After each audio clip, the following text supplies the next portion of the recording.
at the very least, there was a seeding upset that he got along the way.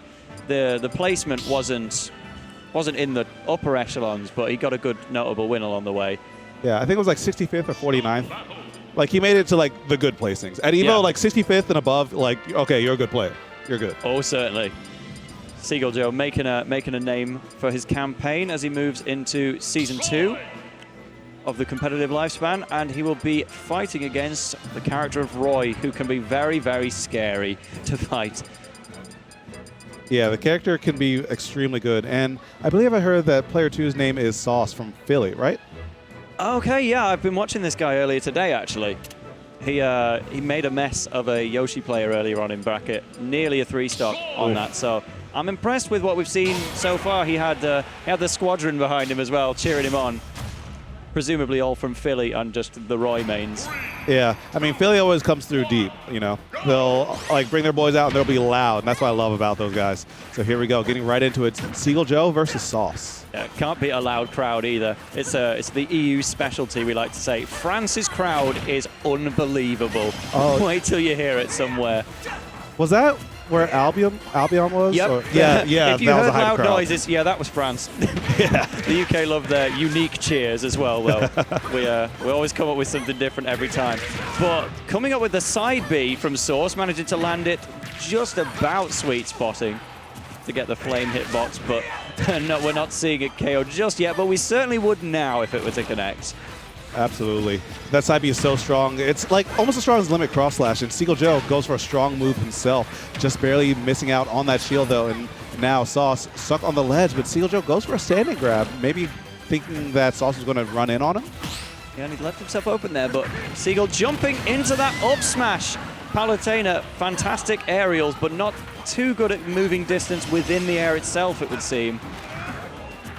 But I've no doubt we're going to see Seagull Joe get back into the air and hit Source with something.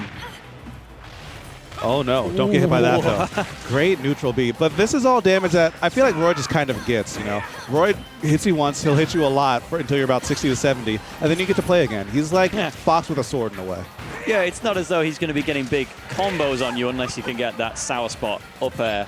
But all Roy players tend to be really momentum-based. And the momentum, you can see it here carrying forwards. He's taken a second stock from Seagull Joe before he's even managed to lose one with a really deep forward air. Fantastic play from Source right now. But gets back air as well, sending him away to start Seagull Joe's comeback potentially.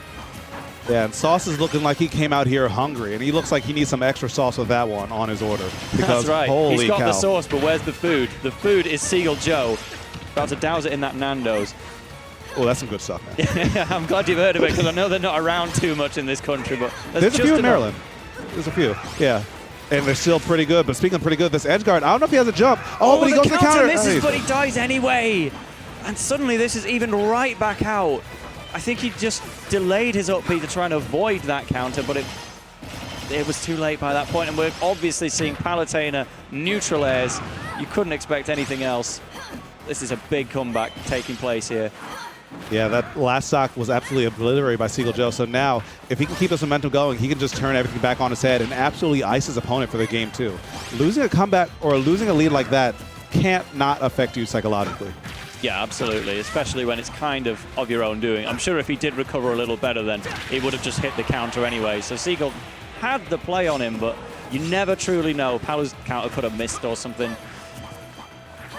But he's taking his time. I appreciate this. He's composing himself mid-set and figuring out the option, because he's still winning. Well, he's not anymore. But he's dead. Yeah, that's the up air. Okay, so Seagull Joe has won the game, but the opportunity was presented to him.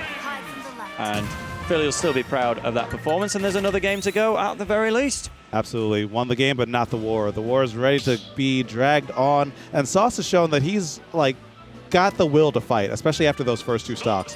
So if he can just keep that energy, just kind of re-tap into that, and maybe make some other slight adjustments in terms of like his tempo, his timing, and how he gets his kills, this could easily be the game 3.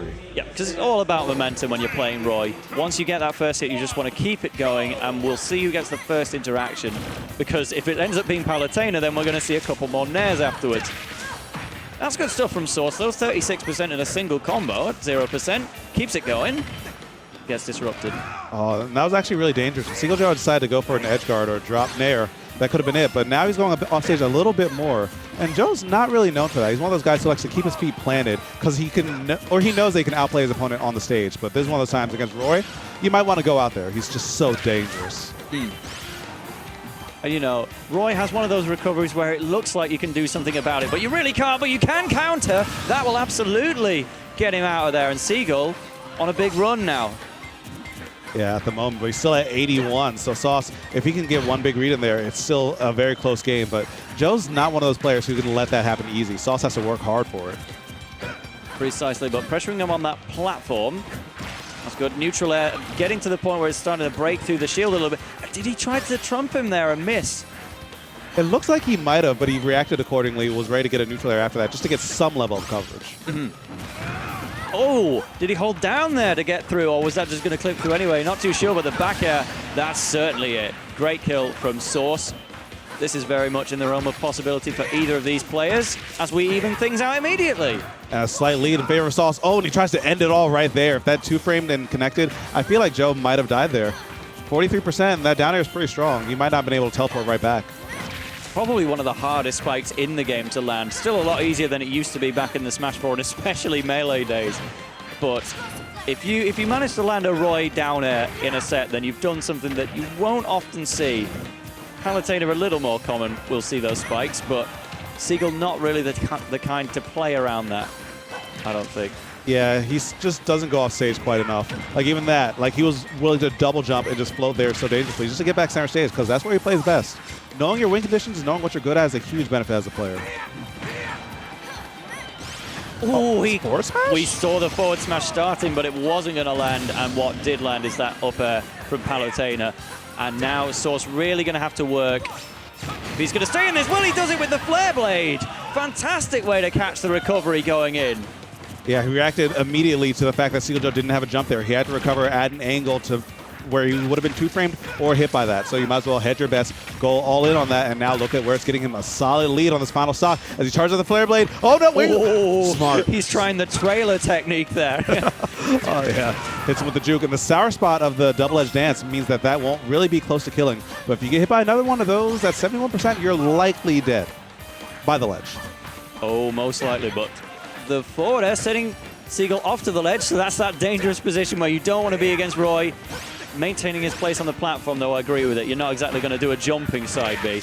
Jumping back air, though, will get Seagull off and away. Charging up the Flare Blade. Again, I don't know if you can rely on Flare Blade anymore, though. It's not the hardest move to dodge exactly. Yeah, but it is very safe as a two-frame because it doesn't have a lot of end lag, and teleport recoveries are pretty easy to time. So he didn't lose much on that, but he might lose on this one. He should live this. No, he didn't. He didn't hold in fully. No, let me teach you something about Palutena. Every time you think you're safe or that it's over, no.